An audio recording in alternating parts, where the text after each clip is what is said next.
So have you ever struggled with knowing the right things to say? Whether you're giving a speech, you're giving a training, you're giving a sales presentation, you're on a sales call, you're trying to figure out what's the best way to effectively communicate to my family, to my kids, to those people I lead. Well, if you've ever struggled with communicating, today's call is for you because we're diving into the replay, the summary also of the 16 undeniable laws of communication by John Maxwell. So as a part of our business book club, we have been diving into this book. We just completed it.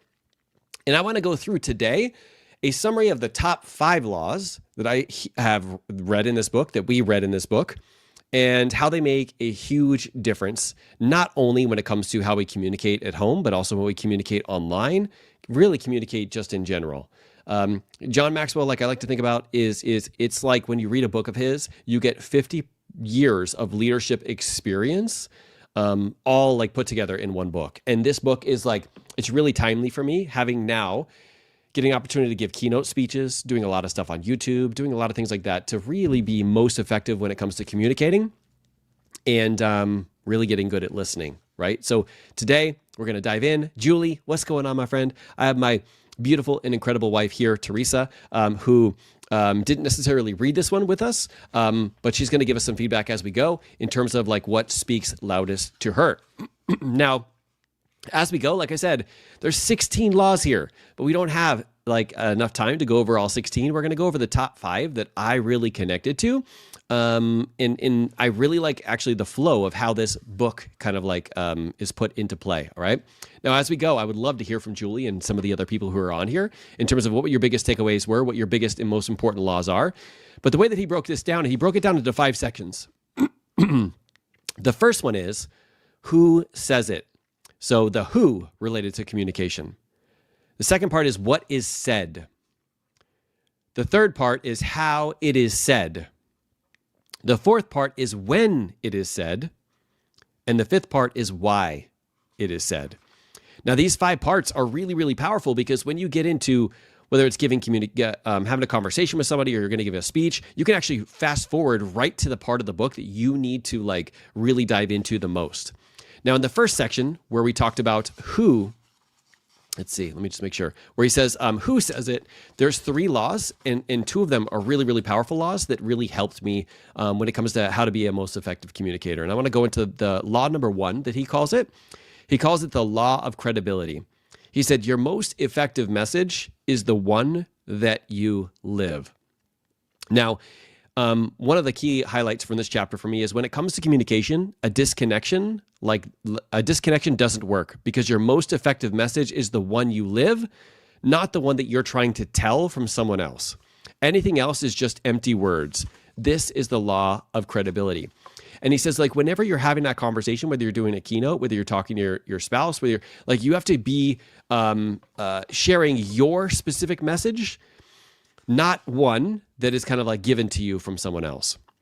He said, how do you become a credible communicator?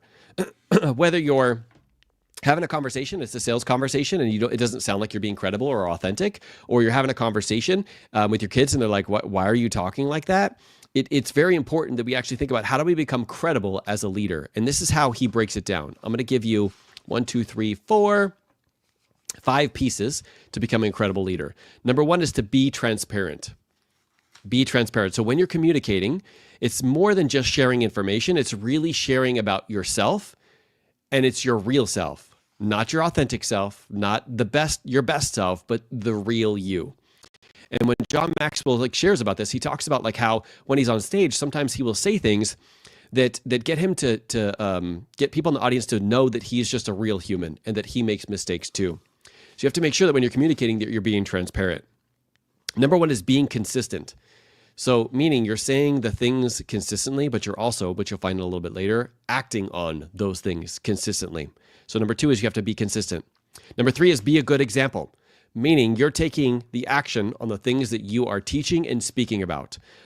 There's a story in here about Mahatma Gandhi, and somebody like traveled like all of this time to bring their kid to Mahatma Gandhi and basically said, hey, my son is eating too many sweets. Can you tell him to not eat sweets?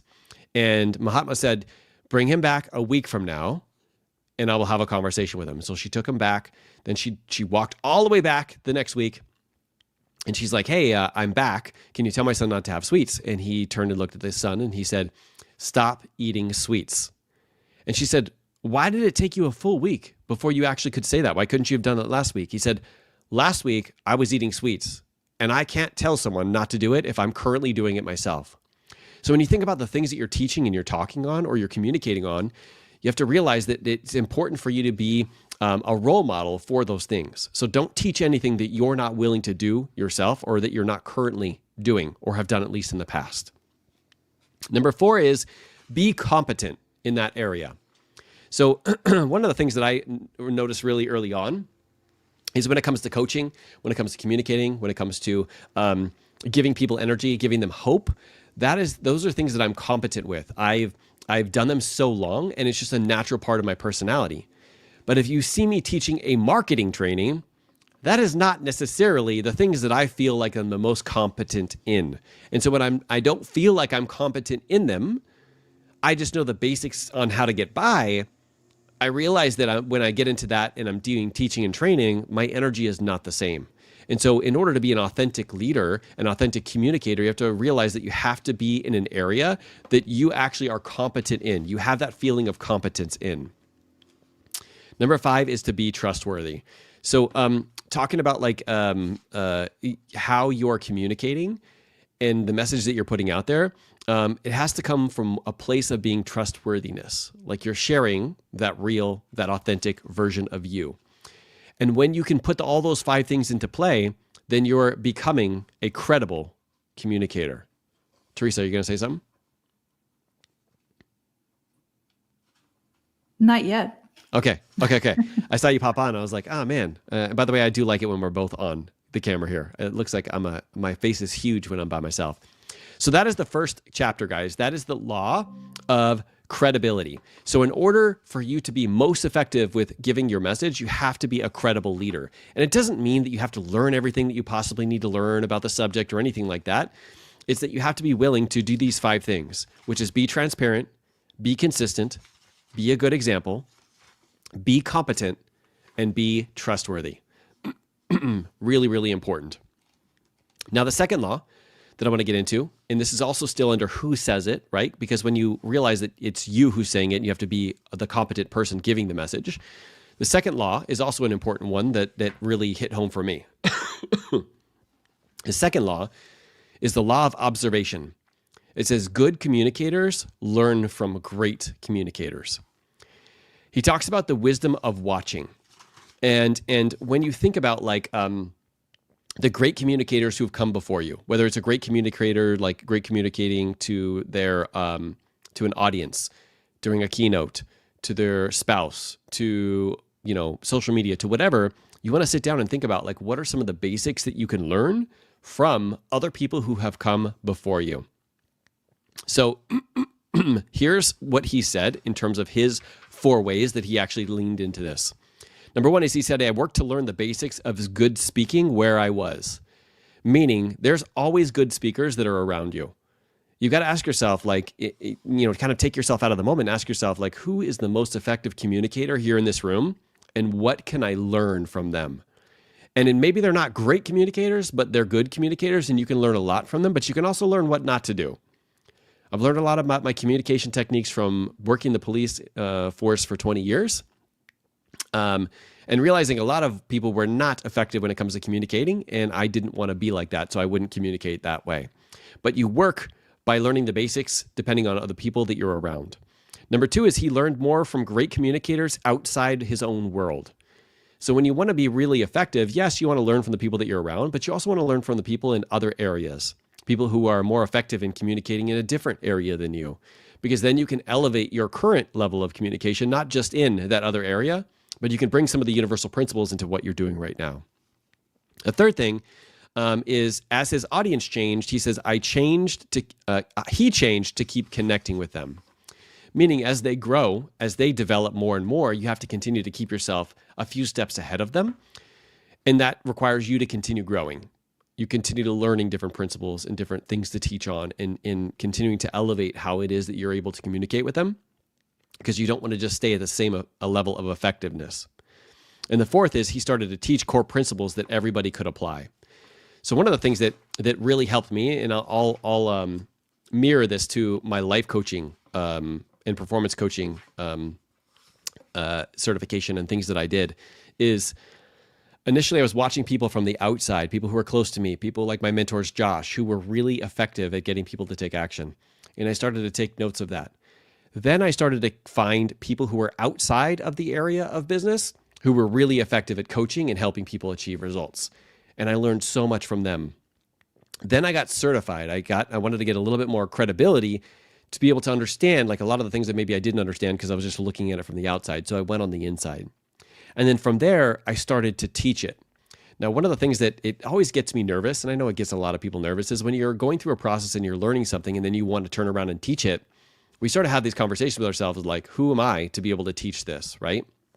But one of the things I had to remember is that where I was at that point, I had learned so much and I had so much to offer people who were at a lower level of effective communication than me, a lower level of coaching than me.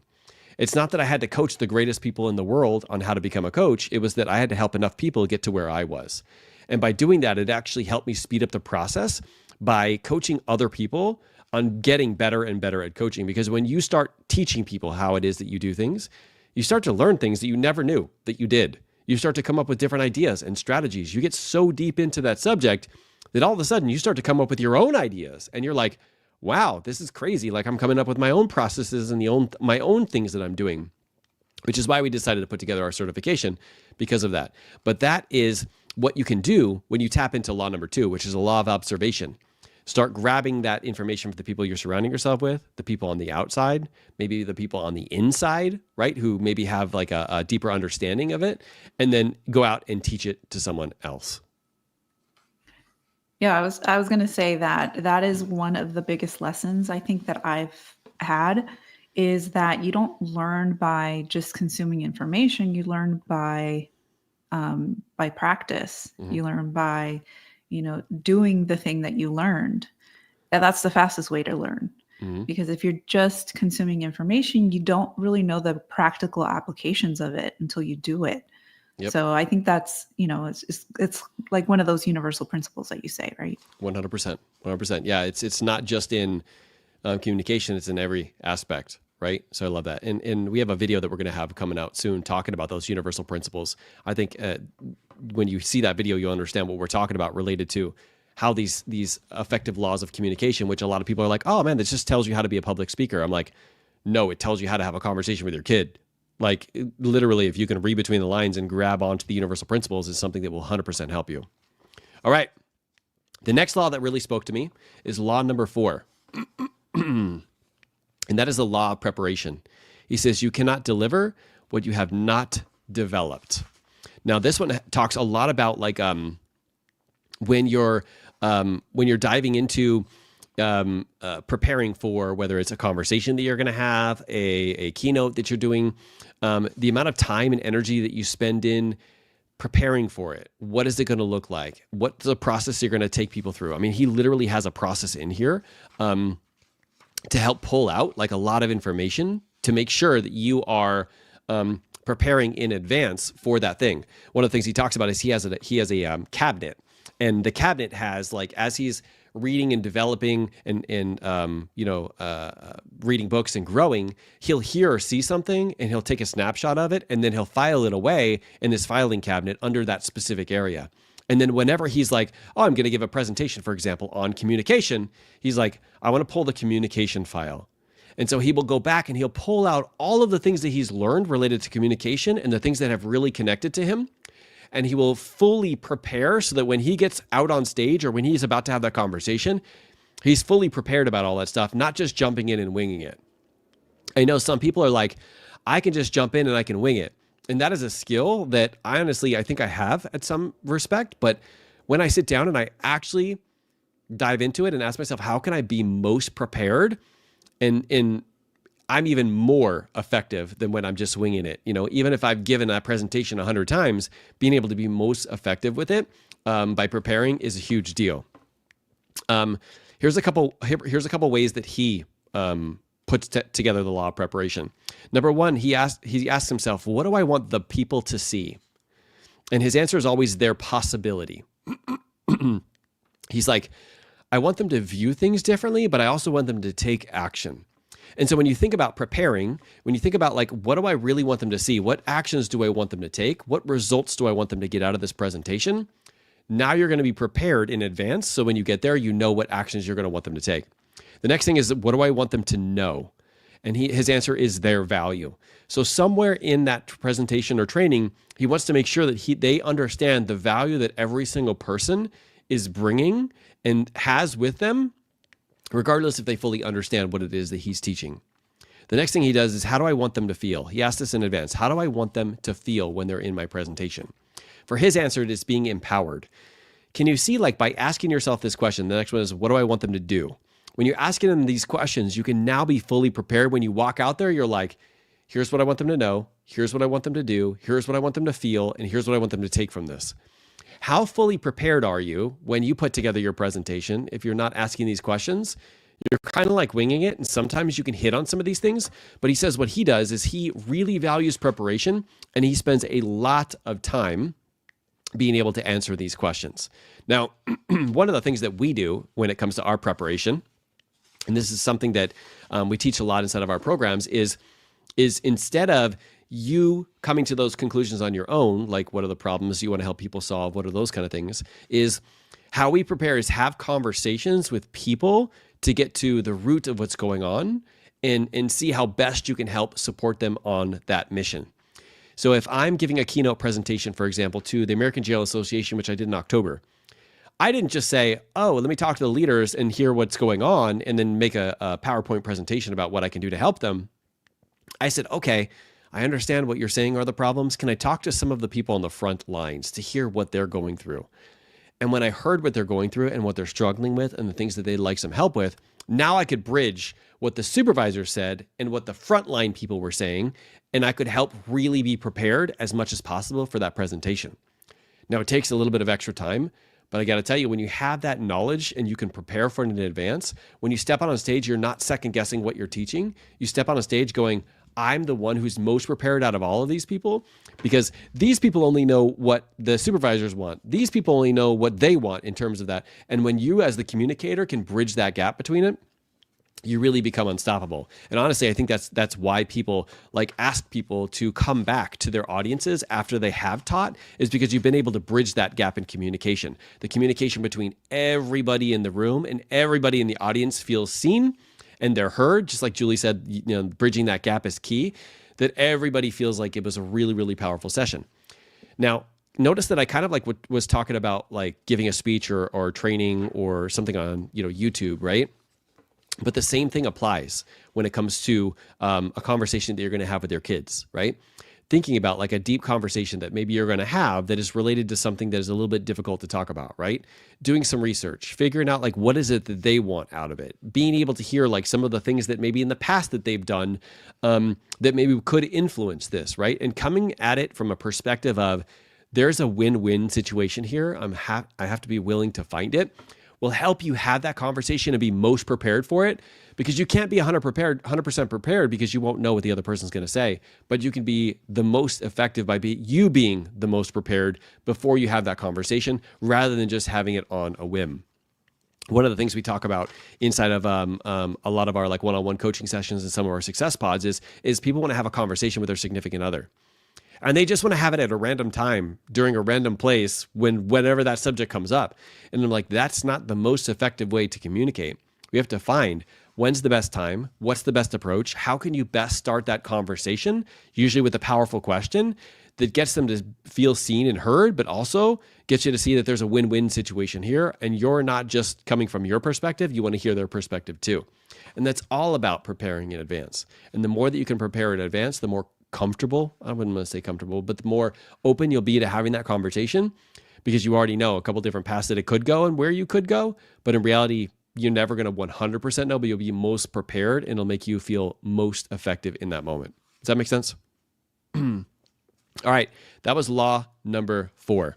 Let me see what the next one is. I'm going to go to law number 10. Okay. I know this is kind of like a big skip, and there's a ton of laws in here that are really, really powerful. But law number 10 is under how it is said. So how you say things. All right. And this one was really, really eye-opening for me. It's called the law of simplicity. Communicators take something complicated and make it simple. Here's the thing. Ask Teresa, I'm a very complicated brain kind of person. Like I will bring sometimes the most complicated things and not be able to communicate it simply. But when I go into an environment where I'm going to be teaching and training, or you're going into an environment, even like let's say you're talking to your kids, you have to realize that you're at a different level of growth than they are. And how you can be most effective is by communicating it in a way that's simple, right? Here's the 19-step process in order for you to have, get into the best shape of your life, versus here's the 3 things that you can do to get yourself to take action every day. And the simpler that you can make it, the more that people are going to connect with the message. If they have to really think through what that actually means, it confuses them and people aren't going to be on the same page. One of the things he talks about here is I know sometimes people say they start communicating and talking in a way because they want to impress people with their big language. Like that's usually not me, because I'm not a very smart guy when it comes to like communicating using big words and language like that. But I can see from some of the people in the corporate world that I actually help coach, some of them do. They use big words and I'm like, okay, you're going to have to stop and just explain that to me real quick of what you just said right there, because we have to talk on a layman's term, like we're having a conversation, right? And one person that I was communicating with, he was actually communicating with his wife using that language. And I'm like, I'm pretty sure she doesn't understand what you said either. So you should probably communicate with her on a level, because she isn't in your corporate world. That vernacular doesn't really make sense to her. And so when you think about this, is the simpler that you can be with your message, the better. All right. He says to make sure that you're taking the simple approach, there's a couple things you got to think about. Number one is your values. Make sure that your values are a part of being that simple approach. Principles, like universal principles, like we talked about, teaching the universal principles, really, really important. Systems, having ways to like plan, organize, and put it into like a nicely packaged system. Let me give you an example. So we were doing a teaching and training for our inner circle, and we were talking a little bit about like putting together some messaging, right? Putting together some messaging and what they should talk about on their podcast and all that kind of stuff. Like I can take people through all of the things that I learned through the Video Ranking Academy, what I learned through, YouTube, and all the different, things that I learned about the belief bridge, and try to teach them all that stuff. Or I can just say, hey, you know what? Let's go to ChatGPT right now and let's write this prompt and let's put it in there. And so when we think about like, sometimes we overcomplicate it because we want people to see like, hey, we really know this thing really, really well. But when it comes down to it, when it comes down to like making, being the most effective, we got to keep it as simple as possible. Teresa, were you going to say something on that? Okay. I saw you started to reach. Okay. Let me go to the next law. By the way, I'm gonna have one more law for us to speak about, but I do want to hear, Julie, I know you're on, and there's 2 other people who are on, actually a couple more people who are on live. I want to hear, what was your most impactful law? What was the law that you saw? And if you turn to chapter or the page 8 or 7, you can start seeing them there. I want to hear from you guys, like what was the most impactful law for you? Law number 13. I'm going to end with this one, because this one is a really, really powerful one. This is called the law of the thermostat. The law of the thermostat. This is in the section that when what is said, so what you're actually saying. One of the things that John Maxwell does really well, and I've actually been present when he does this, is he reads the room really, really well. Like he will go into a room and he will start listening and he'll start communicating. He'll start watching people's faces. He'll start seeing their body language. He wants to get down in the audience to actually be able to feel what people are feeling. And based off of that, he will set the temperature as a thermostat, not as a thermometer. He says there's people who are communicators that are thermometers. And what that means is whatever environment you're in is how you're going to show up. So if you're in a hot environment, you're going to show up hot. If you're in a cold environment, you're going to show up cold. If you're in a quiet environment, you're going to show up quiet. And he's like, it's not about being a thermometer. It's about being a thermostat. And what a thermostat does is it decides what temperature it's going to make the room, and that's the temperature it stays at. And it does what it can to get the room up to that temperature too. And how you do that is by getting both the verbal and visual feedback that you're getting from the audience and who you're communicating with. So if I'm having a conversation, and I mean, even with Teresa, if I'm having a conversation with Teresa and I realize that like I'm like on an entirely different path and I'm not doing well at communicating, I will be able to read that from her in her body language, mostly because I know her so well, but also like because I'm paying attention to that. And so when you are speaking, you want to make sure that you're reading the language of the room and you're setting the temperature based off of that language. Right here, this is one of the reasons why we like to do Zooms and why we implemented Zoom once a month on inside of the inner circle, is because when I can see your faces, I can see where I need to lean into more of the subject or where I don't need to lean into as much because you guys get it. And I can't do that on YouTube. I wish I could, right? It's hard. You can like look at the words there that like Julie's writing, or I can look at Teresa, but I don't know what the whole audience is, right? So when and I can't see you, I'm at a disadvantage. But if you're on Zoom, I highly encourage you to ask people to turn their videos on so that you can read the room and learn how to set the temperature. Because if I say something, I was on a call yesterday, we were teaching about creating a performance culture where you get other people to take massive action because you want them to achieve their goals. And as a result, the entire team can win, right? When I was on there and I started talking about a specific topic, I could see people like they were like, yes, yes. So I'm like, okay, I'm leaning into that a little bit more, right? Because they came to life when they went down that path. And you can't take that into consideration if you're not paying attention to what's going on. So if you just go on stage and you just talk and you give your presentation, you're like, I don't want to see anybody else. I'm going to pretend like I'm here by myself, right? Or the adage of everybody else is like in their underwear or something like that. Like you're like, I don't want to even like look at people presentation because you aren't able to adjust on the fly as you go, right? That's why that one really connected with me, because you got to make sure that you are a thermostat, not a thermometer. All right. I want to go into one more law because Julie called out law number 15. I think this is the second to last law, and I want to go over it too.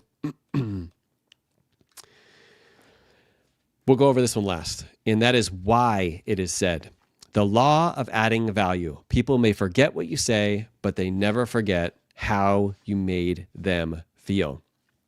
So one of the things that he talked about in this chapter, and I also really connected with it too, Julie, is making sure that adding value to people, yes, it's giving them information, it's sharing things, but really ultimately it's getting them to feel a feeling in their body.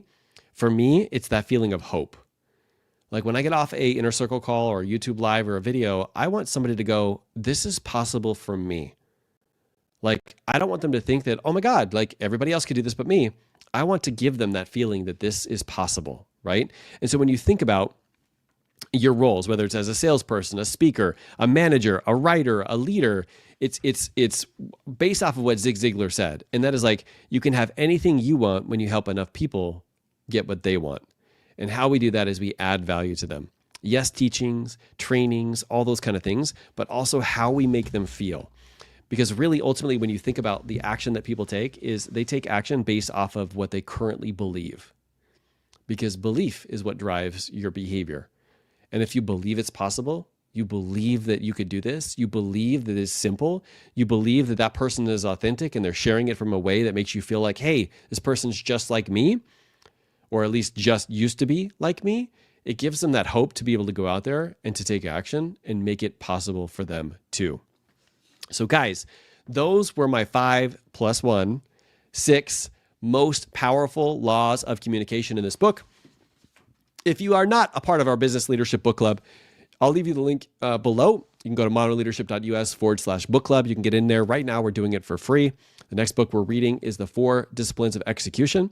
If you're interested in joining what's called our Inner Circle, where we take a deeper dive into not only these books, but help you create a career/business that you love, connect deeper with your family, and get and stay in the best shape of your life by focusing on growing personally as a team exponentially, definitely check that out. I'll leave that also in the show notes.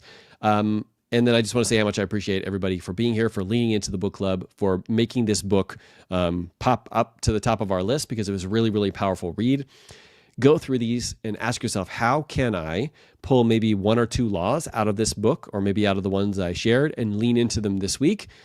Not only how will it make me more effectively communicating, what will it actually be able to help me, my family, and others achieve when I can communicate in this level? And then just ask yourself, what is the smallest action you can take towards one of these laws this week? All right, Teresa, got anything? All right. You're like the muscle. So Teresa is the muscle here. So if you guys ever talk trash about my mile-long forehead, like the guy on YouTube Shorts the other day, I'm going to send Teresa after you. All right, guys, I appreciate you so much for leaning in. Thank you for what you do out there every single day. For those of you guys in the inner circle, I will see you guys on Saturday. You guys have a great rest of the week, and we'll see you soon. Bye, everybody.